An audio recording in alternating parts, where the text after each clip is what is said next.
मैं कोलकाता केस में एक ट्रेनी डॉक्टर और आज मैं आपको अपनी पूरी जीवन कथा बता रही हूँ। मैं अपने माता पिता की इकलौती लाडली बेटी हूँ, जिसका सपना था कि बड़ी डॉक्टर बनकर अपने माता पिता का नाम रोशन करना और उनके सपनों को पूरा करना। आज आप मुझे कोलकाता में एक ट्रेनी डॉक्टर के रूप में जानते हैं। कुछ लोग मुझे मयूरी कहते हैं तो कुछ निर्भया या दामिनी। आज देश भर में मेरा नाम हर घर में लिया जा रहा है, लेकिन मेरा असली नाम डॉक्टर मौमिता है। आप सभी ने मुझ पर जो प्यार और मेरे परिवार को जो सहारा दिया है, उसे देखकर मुझे बहुत अच्छा महसूस हो रहा है और इसलिए मैं आप तक पहुंचने की कोशिश कर रही हूँ। मैं पश्चिम बंगाल में रहने वाली एक लड़की हूँ। मेरा जन्म 1993 में हुआ था। घर में इकलौती होने के कारण मैं अपने माता पिता की बहुत लाडली थी। बचपन से ही मैंने अपने माता पिता को मेहनत करते हुए देखा। मुझे याद है, एक बार जब मैंने डॉक्टर बनने की इच्छा अपने माता पिता से जाहिर की, तो हम एक मध्यम वर्गीय परिवार से होने के बावजूद मेरे पिता को मेरी यह इच्छा सुनकर बहुत खुशी हुई। उन्होंने मुझसे कहा कि तू बहुत पढ़ लिख कर बड़े डॉक्टर बन, मैं हूं ना। कहते हुए उन्होंने मेरे सिर पर प्यार से हाथ फेरा। तब से मेरे माता पिता ने अपनी मेहनत की कमाई से मेरी शिक्षा के लिए पैसे बचाए।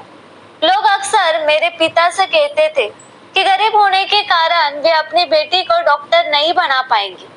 ये बातें मुझे बहुत चुभती थी, लेकिन मैंने पूरी मेहनत से पढ़ाई जारी रखी और सभी को गलत साबित कर दिया।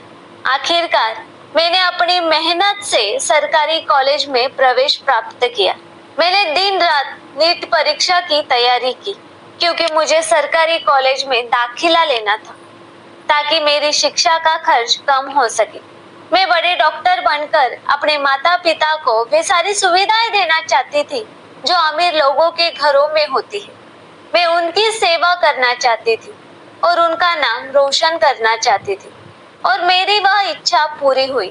नीट परीक्षा में मुझे बहुत अच्छे अंक मिले और उसी के आधार पर मुझे कोलकाता के आरजीकर मेडिकल कॉलेज में एमबीबीएस में प्रवेश मिला। मेरी सारी मेहनत सफल हो गई और मेरे माता पिता बहुत खुश हुए। धीरे धीरे मैंने अपनी पढ़ाई पूरी की, लेकिन मुझे और बड़ा डॉक्टर बनना था। लोगों की बेहतर सेवा करनी थी, इसलिए मैंने पीएचडी करने का निर्णय लिया और उसी कॉलेज में पीएचडी की पढ़ाई शुरू की। चेस्ट मेडिसिन के क्षेत्र में मैंने गहन अध्ययन किया और अपना पहला साल पूरा किया। मेरे माता पिता और मैं बहुत खुश थे, क्योंकि अब मेरी पीएचडी पूरी होने के बाद मैं एक प्रतिष्ठित डॉक्टर बनने जा रही थी। मैं लोगों की सेवा करने वाली थी और पिताजी ने मेरे शिक्षा के लिए जो कर्ज लिया था, उसे भी मैं अब चुकाने वाली थी। मैं अपने माता पिता को एक सुखद जीवन देना चाहती थी। हमने किन कठिन परिस्थितियों में जीवन व्यतीत किया था, इसे मैं कभी नहीं भूली। मुझे याद है कि मेरे माता पिता खुद भूखे रहते थे, लेकिन मेरे लिए कुछ बना कर रखते थे ताकि मैं भूखी न सो। मैंने भी उन्हें देखकर पैसे बचाने का तरीका सीखा। कई चीजें मुझे पसंद थी, लेकिन मैंने उन्हें कभी नहीं मांगा। इसलिए मेरे माता पिता हमेशा कहते थे कि मैं बहुत ही समझदार हो गई और वे मुझे अपने बेटे की तरह मानते थे। अब पढ़ाई के साथ साथ मैंने आरजीकर अस्पताल में ट्रेनी डॉक्टर के रूप में नौकरी भी शुरू कर दी थी। 2024 का साल शुरू हो गया था। मुझे गणपति और दुर्गा पूजा बहुत पसंद थी। अब तो मैं डॉक्टर भी बन गई थी, इसलिए मैंने अपने माता पिता से कहा कि इस साल हम गणपति और दुर्गा पूजा धूमधाम से मनाएंगे। अब हमारे पास पैसे भी है। आपकी बेटी एक प्रतिष्ठित डॉक्टर बनने वाली है। मेरी ये बातें सुनकर मेरे माता पिता बहुत खुश हुए। उन्होंने कहा कि इस साल हम जरूर दुर्गा पूजा मनाएंगे। अब तो मेरे माता पिता मेरे शादी के बारे में भी सोचने लगे थे। तब मैंने पिताजी से साफ साफ कहा कि मेरी शादी की चिंता आप मत करो। शादी के लिए इतने सारे पैसे कहाँ से लाएंगे पिताजी, इसलिए इसे आप मुझ पर छोड़ दो। अब मैं बड़ी डॉक्टर बनने वाली हूँ, मेरी चिंता मत करो, हमारे अच्छे दिन आने वाले हैं और फिर जब मुझे सही जीवन साथी मिलेगा तभी मैं शादी करूंगी। मेरे माता पिता की आंखों में हमेशा खुशी के आंसू आ जाते थे जब भी मैं ऐसा बोलती थी। उन्हें खुश देखकर मेरा मन भी आनंद से भर जाता था। मैंने बचपन से अपनी माँ को हमेशा पैसे बचाते हुए देखा था, लेकिन मेरे लिए वह कभी भी खर्च करने से पीछे नहीं हटती थी। मेरी पसंद नापसंद उन्हें बखूबी पता होती थी। मुझे बड़ा करने के लिए उन्होंने बहुत त्याग किए थे, अपनी इच्छाओं को दबा दिया था। इसलिए अब मेरी बारी थी उनके लिए कुछ करने की। इसलिए मैंने अपने पहले वेतन से ही माँ के लिए सोने की चूड़ियां बनवाई। वे चूड़ियां देखकर माँ बहुत खुश हुई और उन्होंने खुशी से मुझे गले लगा लिया। सब कुछ ठीक चल रहा था। पिछले 6 महीनों से मुझे नाइट शिफ्ट भी मिलने लगी थी। कभी हफ्ते में एक बार नाइट ड्यूटी होती थी, तो कभी कभी हफ्ते में 24 से 36 घंटे भी काम करना पड़ता था। इसका कारण मैं आपको आगे कहानी में बताऊंगी। 2024 का अगस्त महीना मेरे लिए इतना घातक साबित होगा, ये मैंने सपने में भी नहीं सोचा था। मेरे पिताजी सिलाई का काम करते हैं। वे 63 साल के हैं, लेकिन उन्होंने अब तक काम नहीं छोड़ा। एक बार वे बीपी की दवाइयाँ लेना भूल सकते हैं, लेकिन काम करना नहीं भूलते। हमेशा मुझे उन्हें समय पर दवाइयाँ लेने के लिए कहना पड़ता है। हंसते हुए वे कहते हैं, हाँ बेटी लेता हूँ। माँ भी हमेशा कहती है, तो हमारी बेटी नहीं बेटा है। मैं वैसे भी बहुत प्यारी थी, मेरे नाम में ही प्यार छिपा था। जब मैं कॉलेज जाती या ड्यूटी पर होती तो अक्सर कानों में कुछ गलत कामों के बारे में सुनने को मिलता। हमारे सीनियर डॉक्टर भी इस पर कभी कभी फुसफुसाते थे, लेकिन मैंने खुद को इन सब चीजों से हमेशा दूर रखा। हाँ, लेकिन जब किसी छात्र के साथ अन्याय होता या किसी मरीज से अधिक पैसे वसूले जाते तो मुझे ये बात बहुत बुरी लगती और मैं आवाज उठाती थी। इस पर हमारे प्राचार्य संदीप घोष हमेशा मुझ पर चिल्लाते थे। प्राचार्य होने के कारण हम सभी उनसे डरते थे, लेकिन मैंने भी उनके बारे में बहुत कुछ सुना था कि वे अस्पताल में क्या क्या करते हैं। मैंने कभी भी आवाज उठाने की कोशिश नहीं की, क्योंकि मैं इन बड़े लोगों के चक्कर में नहीं पड़ना चाहती थी। लेकिन जब अस्पताल में दवाइयों की कालाबाजारी होने की बात सामने आई तो मैं शांत नहीं रह सकी। मैंने बोलना शुरू किया। मेरी आवाज को कहीं दबाने की कोशिश की जा रही थी। मुझसे अतिरिक्त काम करवाया जा रहा था। मेरे काम के घंटे भी बढ़ा दिए गए थे, लेकिन फिर भी मैंने अपना काम ईमानदारी से किया। कभी कभी मैं अपने पिताजी को ये सारी बातें बताती थी, लेकिन वे मुझे कहते थे कि बेटी तुम इन सब चीजों में मत पड़ो। हम गरीब लोग हैं, ये बड़े लोग हैं, इनके हाथ बहुत ऊपर है, ये तुम्हारी मेहनत पर पानी फेर देंगे।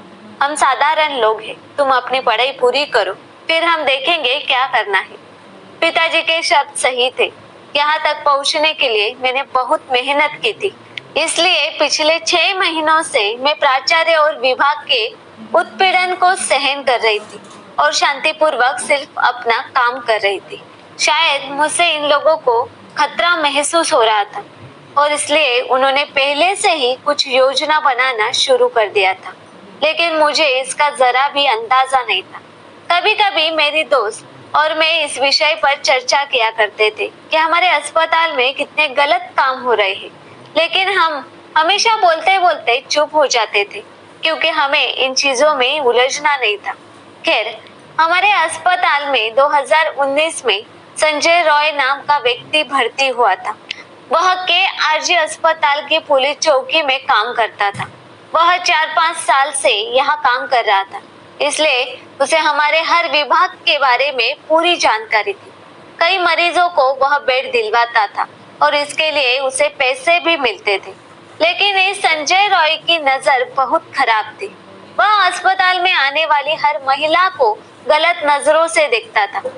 उसके बारे में भी हमें चर्चा होती थी, लेकिन वह हमारे प्राचार्य का बहुत खास था और उनके लिए हमेशा काम करता था। इसलिए हमने कभी उसकी शिकायत करने का विचार नहीं किया, क्योंकि बेवजह विवाद नहीं चाहिए था।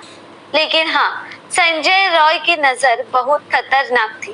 किसी भी लड़की के सामने होने पर उसकी नजर उसे खा जाती थी, इसलिए मैं ऐसे आदमी से दूर ही रहती थी।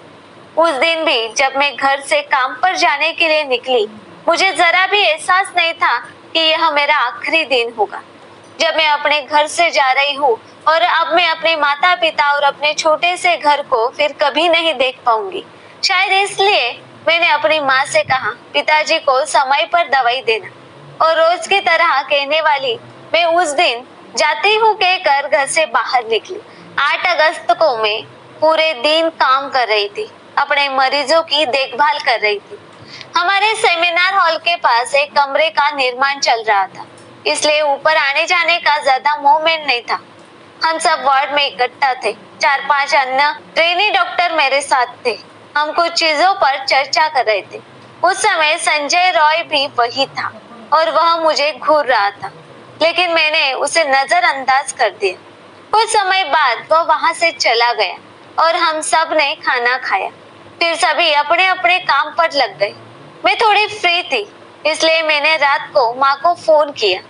जब तक मैं माँ को फोन नहीं करती तब तक वे और पिताजी खाना नहीं खाते थे। उन्हें बताना पड़ता था कि मैंने खाना खा लिया है, तभी वे खाना खाते थे। उस दिन भी मुझे जरा भी अंदाजा नहीं था कि यह मेरी माँ से आखिरी बातचीत होगी। माँ ने फोन उठाते ही मैंने पूछा, पिताजी समय पर दवाइयाँ ले रहे हैं ना? इसका ध्यान रखना। मेरी चिंता मत करो, मैंने खाना खा लिया है। मेरे पिताजी को बीपी की समस्या थी, इसलिए समय पर दवाइयाँ लेना उनके लिए बेहद जरूरी था। उनकी दवाइयाँ कभी नहीं छूटनी चाहिए, इसका पूरा ध्यान मैं रखती थी। मुझे याद है एक बार पिताजी की दवाइयाँ रात में खत्म हो गई थी। पिताजी ने सोचा कि एक दिन दवा न लेने से क्या फर्क पड़ेगा, सुबह जाकर दवाइयाँ ले आऊंगा। लेकिन मैंने घड़ी में देखा तो रात के 11 बज रहे थे। मैंने वही सबका खाना रोक दिया और कहा, पिताजी की दवा आने तक कोई खाना नहीं खाएगा। और इतनी रात में भी मैंने उनके लिए दवा का इंतजाम किया। लेकिन अब अस्पताल में ज्यादा काम होने के कारण मुझे घर पर ध्यान देने का समय नहीं मिल रहा था, इसलिए माँ को ही जबरदस्ती सब कुछ बताना पड़ता था। उन्हें याद दिलाना पड़ता था कि पिताजी की देखभाल करें। उस दिन भी सब कुछ बिना भूले बताया और माँ से बात करके मैंने पूरे फ्लोर पर जाकर मरीजों का चेकअप किया।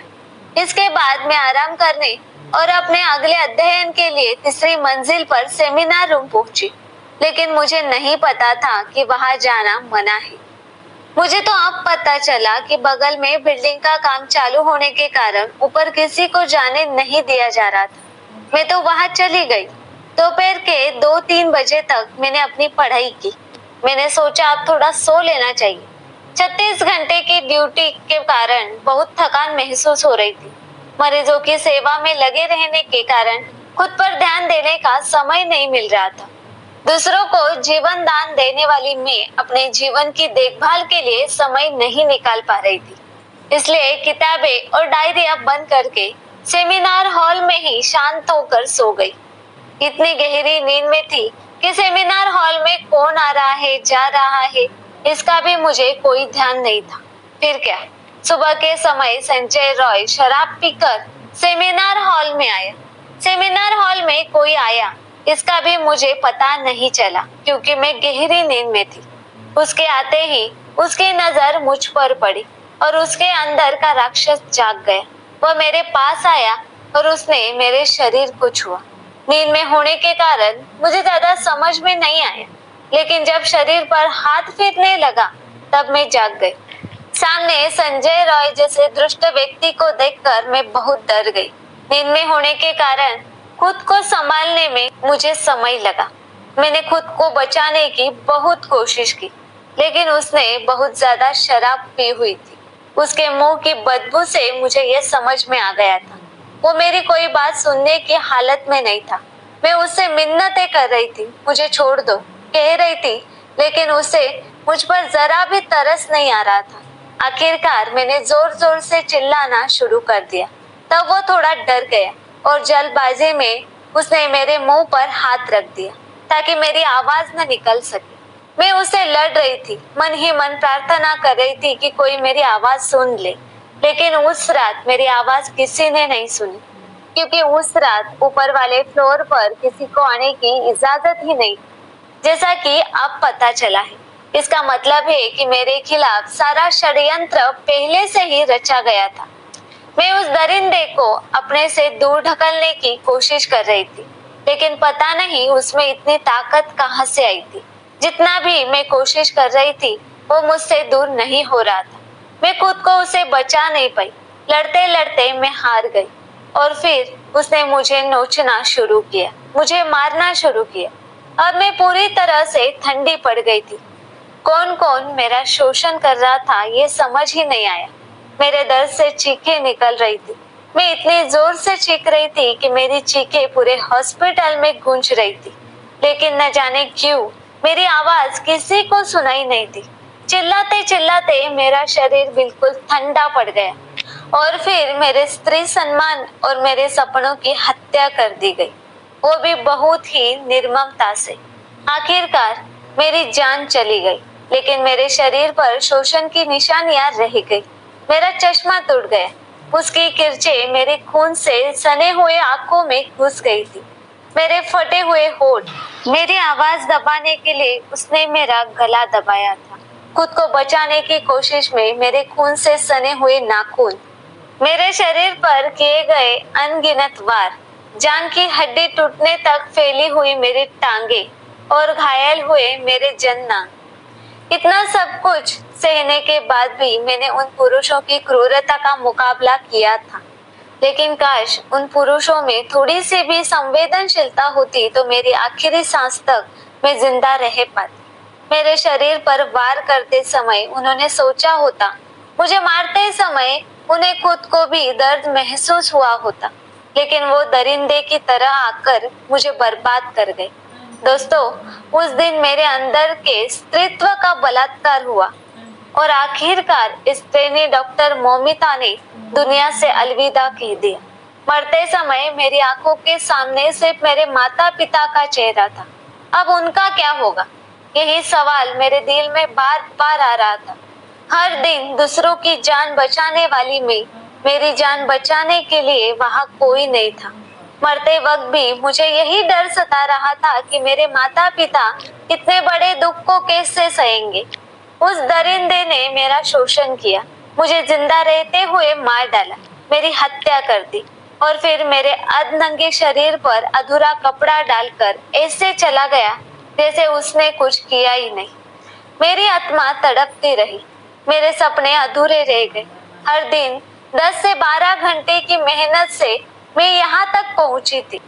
हमारे सपने एक ही रात में टूट गए।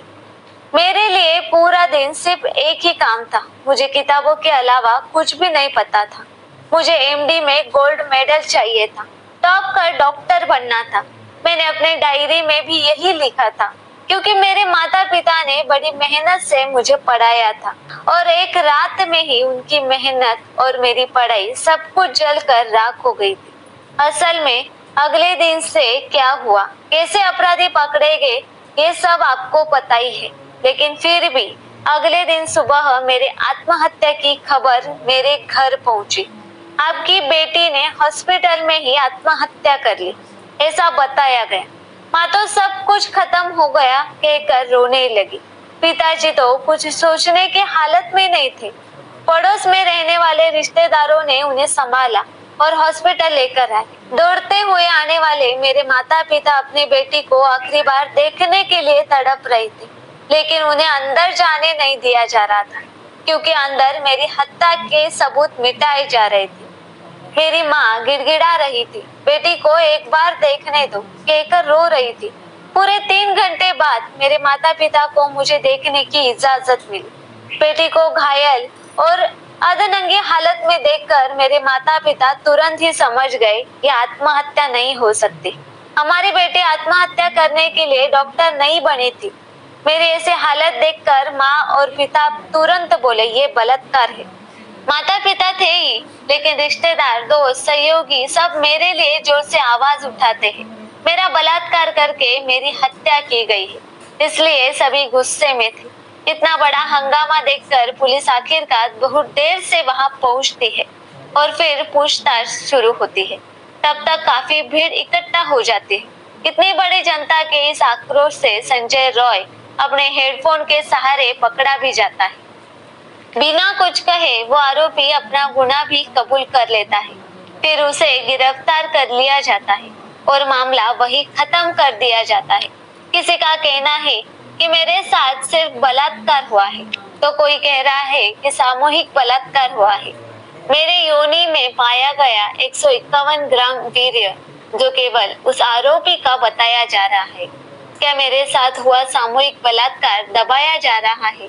अचानक मरम्मत के नाम पर घटनास्थल की दीवारें तोड़ी जाने लगी। उसका क्या? इमरजेंसी रूम में सीसीटीवी कैमरा नहीं था, लेकिन जो वीडियो मिला था उसमें अब तक कोई सच्चाई सामने क्यों नहीं आई? क्या बलात्कार और मुझे मारने की साजिश में शामिल बड़े चेहरों को बचाने के लिए सबूत मिटाए जा रहे हैं? जनता के बीच घुसकर क्या उन दरिंदों के कुछ लोगों ने हॉस्पिटल में आकर सारे सबूत नष्ट कर दिए और मेरे साथ अत्याचार करने वाले उन लोगों को छोड़कर फिर से उन्हें जीने का मौका देने का फैसला किया जा रहा है? पता नहीं अब मुझे न्याय मिलेगा या नहीं। मेरे साथ जो हुआ वह क्यों हुआ, क्या कभी पता चलेगा? क्या संजय रॉय को कभी फांसी होगी या नहीं? लेकिन अगर उन्हें ऐसे ही छोड़ दिया गया तो जल्दी ही आपके सामने एक और निर्भया आ जाएगी। यह मत भूलो कि वो कोई बहन हो सकती है, बेटी हो सकती है, बहू हो सकती है, पत्नी हो सकती है, लेकिन होगी तो वो एक औरत ही। 2012 में मेरे जैसी ही एक और लड़की के साथ अन्याय हुआ था। उसके आरोपियों को 7 साल बाद फांसी की सजा मिली थी। उसे बहुत देर से न्याय मिला। अगर हमारे जैसे दूसरे निर्भया नहीं चाहिए तो मुझे न्याय दिला दोगे ना मुझे न्याय? क्या मेरे माता पिता को उनकी बेटी से दोबारा मिलने का मौका मिलेगा? मैंने एक डॉक्टर बनकर सभी की सेवा करने का फैसला किया था। सबको एक देवता के रूप में बचाने का निर्णय लिया था, लेकिन खुद को बचाने में असफल रही। मरणासन्न अवस्था में मैंने आखिरकार अपनी सांसें रोक ली और एक अनसुलझी कुत्ती बनकर रह गई। जीते हुए लोगों की सेवा करके खुशी से जीने का मेरा सपना अधूरा ही रह गया। मेरी हत्या और बलात्कार की गुप्ती अब सुलझती नजर नहीं आ रही है। मैं वही ट्रेनी डॉक्टर बोल रही हूँ, डॉक्टर मोमिता, जो कुछ दिन पहले तक आप में से ही एक थी। बिना किसी गलती के मैंने अपनी जिंदगी खो दी। काश उन लोगों में कुछ संवेदनशीलता होती तो आज यह महिला डॉक्टर जिंदा होती। मेरे माता पिता अभी तक इस दुख से उबर नहीं पाए हैं, लेकिन फिर भी मजबूती से खड़े होकर मुझे न्याय दिलाने की कोशिश कर रहे हैं। मेरे माता पिता की केवल एक ही बेटी थी, लेकिन आज मैं भले ईश्वर के पास आ गई हूँ, मगर अब आप सभी बेटे बेटियां मेरे माता पिता की संतान हो। एक बेटी चली गई, लेकिन हजारों बेटे बेटियां उन्हें मिल गए हैं। इसलिए कृपया मेरे माता पिता की देखभाल करें। मेरे पिताजी बहुत स्वाभिमानी हैं। वे किसी का पैसा नहीं लेंगे या मदद भी नहीं मांगेंगे। यह मैं अच्छी तरह से जानती हूँ, क्योंकि उन्हें सब कुछ मेहनत से ही पसंद है। आज उनकी बेटी उनके पास नहीं है, इसलिए आप ही मेरे माता पिता के बच्चे बन जाए। जब भी जरूरत पड़े उनका साथ दे, मेरे माता पिता की मदद करे, मुझे न्याय दिलाए और मेरे माता पिता को भी सुख से जीने का मौका दे। मुझे पता है कि जब तक मुझे न्याय नहीं मिलेगा, मेरे माता पिता भी शांति से नहीं बैठेंगे। वे अंदर ही अंदर मरते रहेंगे।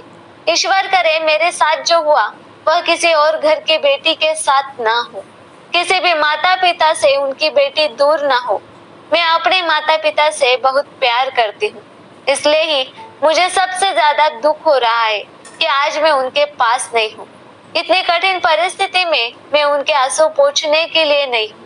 दोस्तों, मुझे न्याय दिलाओ, आरोपियों को सजा दिलाओ, आवाज उठाओ, मेरे माता पिता का सहारा बनो, उनकी मदद करो। सच में भले ही मैं अब नहीं हूँ, लेकिन अब आप ही उनकी संतान बनो। मुझे और कुछ नहीं चाहिए। अगर आप मेरे साथ हैं तो मुझे न्याय दिलाने के लिए आवाज उठाओ। कमेंट में जरूर बताओ, मुझे न्याय मिलेगा ना? यह कहानी सच्ची है, कोलकाता की एक महिला डॉक्टर की है। फिर भी मैंने इसे अपने शब्दों में लिखने की कोशिश की है। अगर कुछ गलत हो